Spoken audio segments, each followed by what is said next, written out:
Congress party మాత్రం ఆదరాబాదరా ఏదో కొంప ఇదైపోయినట్లు ఈ చట్టాన్ని తీసుకొచ్చి రాష్ట్రంలో సన్న చిన్నకారులు నిద్ర లేకుండా చేసిందని చెప్పేసి మనం చేస్తా ఉన్నాం. భూ యజమానులు అందరూ కూడా కలవరపాటు గురయ్యారు.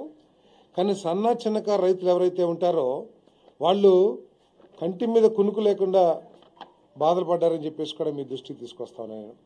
ఎందుకంటే మొట్టమొదటిగానేమో పాస్ పుస్తకాల మీద ఫోటో ముద్రించటం, తర్వాత సర్వే రాళ్ళ మీద కూడా ఫోటో పేరు అన్నీ రాయటం, ఇవన్నీ కూడా ఏదైనా ఒక కుట్రలో భాగమా అని చెప్పేసి ఒక అనుమానం కూడా ప్రజల్లో ఉండిందని చెప్పేసి మీకు మనవి చేస్తాను.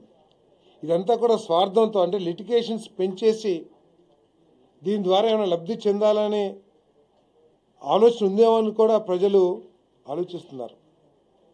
ఎందుకంటే బాధ్యతారహితంగా రిజిస్ట్రేషన్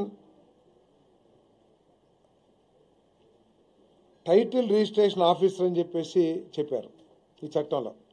ఆ టైటిల్ రిజిస్ట్రేషన్ ఆఫీసర్ ఎవరో స్పష్టం చేయాలి. ఆ చట్టం ఎవరన్నా పార్టీ నాయకుడిని పెడతారా, లేకపోతే నామినేటెడ్ వాళ్ళని ఆ ఆఫీసర్గా పెడతారా, లేకపోతే ఒక ఎంఆర్ఓని పెడతారా, లేకపోతే ఎవరైనా జ్యుడిషియల్ పెడతారా అనే విషయాన్ని ఎక్కడ కూడా స్పష్టం చేయకోకుండా అంబిగ్యూటీగా వదిలేసింది. దాంతో అర్థం కాని పరిస్థితి.